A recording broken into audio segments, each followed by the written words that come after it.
Today, I want to tell you about a boy who had nothing.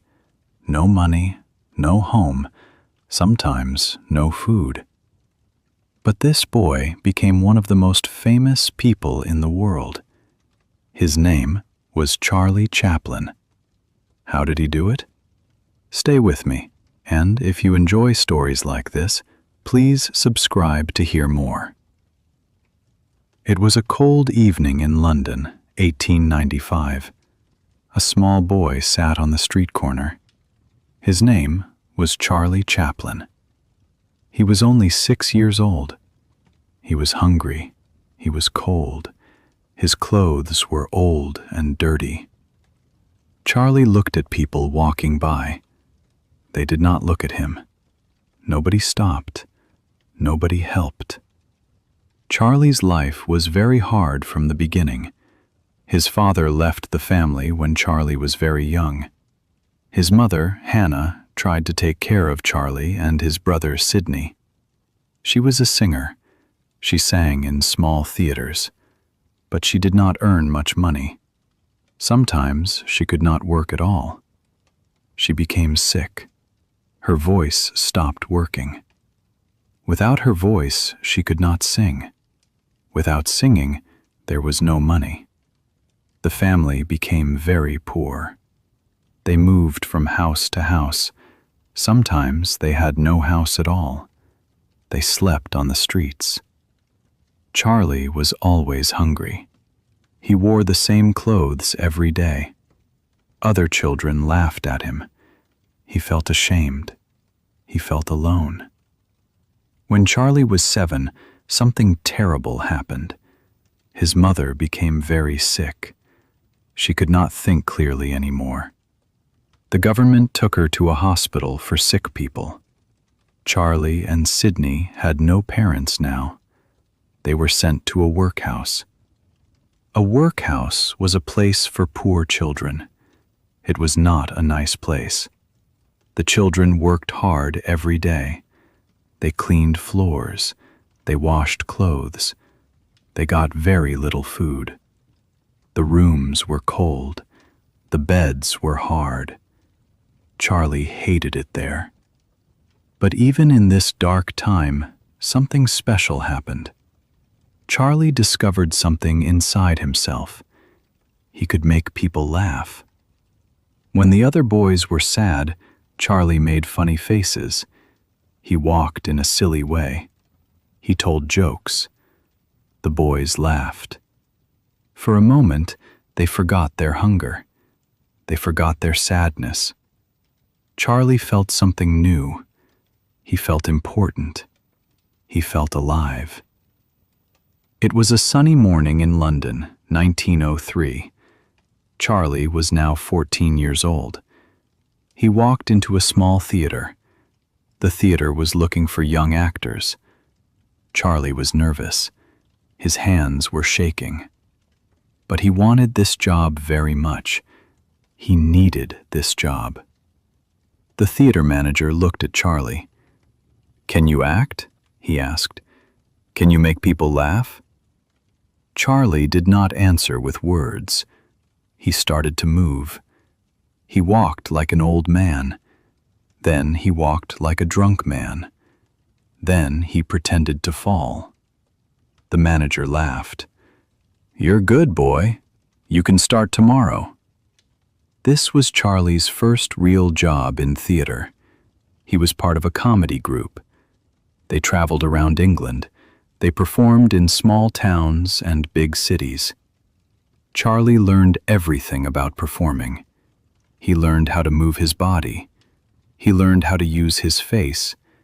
He learned that sometimes no words are needed. Sometimes the body speaks better than the mouth. The audiences loved Charlie. He was small and thin, but on stage he was powerful. He could make a whole room laugh without saying a single word. He moved like water. He was fast. He was smooth. People had never seen anything like him. But life was still difficult. Charlie earned very little money. The group traveled in old trains. They slept in cheap hotels. Sometimes they performed 3 shows in one day. Charlie was always tired. But he never complained. He knew this was his chance. This was his way out of poverty. Years passed. Charlie got better and better. He joined bigger theater companies. He played bigger roles. More people knew his name. Then, in 1910, something happened that changed everything. It was a gray morning in September 1910. Charlie stood on a big ship. The ship was leaving England. It was going to America. Charlie looked at the ocean. He felt scared and excited at the same time. An American theater company invited Charlie to perform in New York. This was a huge opportunity. America was the land of dreams. America was where you could become somebody. Charlie did not know what would happen, but he knew he had to try. When Charlie arrived in New York, everything was different. The buildings were taller, the streets were wider, the people moved faster. Everything was bigger, louder, brighter. Charlie felt small again, like that little boy on the London streets. But he did not give up. He performed with a theater company across America. They went to New York, Chicago, San Francisco, and many other cities. American audiences loved Charlie. They laughed at his movements. They loved his energy. They loved how he could tell a whole story without words. Then, in 1913, something amazing happened. A man from a movie company saw Charlie perform. His name was Mack Sennett. He made comedy films. He saw something special in Charlie. After the show, he came to Charlie. "I make movies," Mack said. "I want you to be in my films. I will pay you $150 every week." Charlie could not believe it. $150 every week. That was more money than he ever dreamed of. But there was one problem. Charlie had never made a movie before. He knew nothing about cameras or film. Would he be good enough? Charlie thought for 1 minute. Then, he said yes. It was a cold day in January 1914 in Los Angeles, California. Charlie walked into Keystone Studios for the first time. This was where they made movies. He saw cameras, lights, and actors everywhere. Everyone was busy. Everyone knew what to do. Charlie felt lost. His first films were not very good. Charlie did not understand how to act for the camera. In theater, you act big. You move big so people in the back can see you. But in movies, the camera is close. You must act smaller, more natural. Charlie had to learn everything again. At first, the director told Charlie what to do. "Stand here, move there, do this." But Charlie did not like that. He wanted to create his own character. He wanted to do something different. Then, one day, the director told Charlie, "We need to film in 30 minutes. Go find a costume. Find something funny." Charlie went to the dressing room. He looked at all the clothes. He picked a small jacket. It was too small for him. He picked big pants. They were too big. He found big shoes. He found a small hat. He found a cane. He put on a small mustache. Charlie looked in the mirror. Something magical happened. A new person looked back at him. This person was poor but proud. This person was small but brave. This person was sad but funny. This person had a good heart. Charlie walked onto the set. Everyone stopped and looked. Then they started laughing. The character was perfect. This was the birth of the tramp. This was the character that would make Charlie Chaplin famous around the world. The tramp became Charlie's most famous character. In every film, the tramp was poor. He wore the same old clothes. He had no money. But he always tried to do the right thing. He helped people. He fell in love. He fought against bullies. He made people laugh, but he also made them cry. People everywhere loved the tramp. They saw themselves in him. Everyone knew what it felt like to be small. Everyone knew what it felt like to struggle. But the tramp never gave up. He always kept walking, even when life was hard. That gave people hope. It was a warm evening in 1915 in Los Angeles. Charlie sat in his small apartment. He read a letter. The letter was from a big movie studio. They wanted Charlie to make films for them. They offered him $1,250 every week, plus a bonus. Charlie read the number again. $1,250 every week. Just 1 year ago, he was earning $150 a week, and he thought that was amazing. Now this. Charlie signed the contract. He made more films. Each film was better than the last. Charlie learned fast. He was not just an actor anymore. He started to direct his films too. He controlled everything. He chose the stories. He chose the actors. He chose how to film each scene. He was becoming an artist. His films became more popular. People lined up outside theaters to watch them. Children loved him. Adults loved him. Rich people and poor people all laughed at his films. Charlie Chaplin became the most famous movie star in the world. But Charlie wanted more than just laughs. He wanted his films to have meaning. He wanted to touch people's hearts. So he started to add emotion to his comedy. In his films, the tramp was still funny, but now he was also human. He felt joy. He felt pain. He felt love. He felt loss. In 1921, Charlie made a film called The Kid. It was about the tramp who finds a poor child and takes care of him. The film was funny, but it was also very emotional. People cried when they watched it. It was one of the first films to make people laugh and cry at the same time. The film was a huge success. Charlie was now more than a star. He was a legend. But success brought new problems. It was a bright morning in 1919 in Hollywood, California. Charlie sat at a big table. 3 other men sat with him. Their names were Douglas Fairbanks, Mary Pickford, and D.W. Griffith. They were all famous movie stars and directors. They made an important decision that day. They created their own movie studio. They called it United Artists. This was revolutionary. Before this, big studios controlled everything. They controlled the actors. They controlled the money. They controlled the films. But now, Charlie and his partners were free.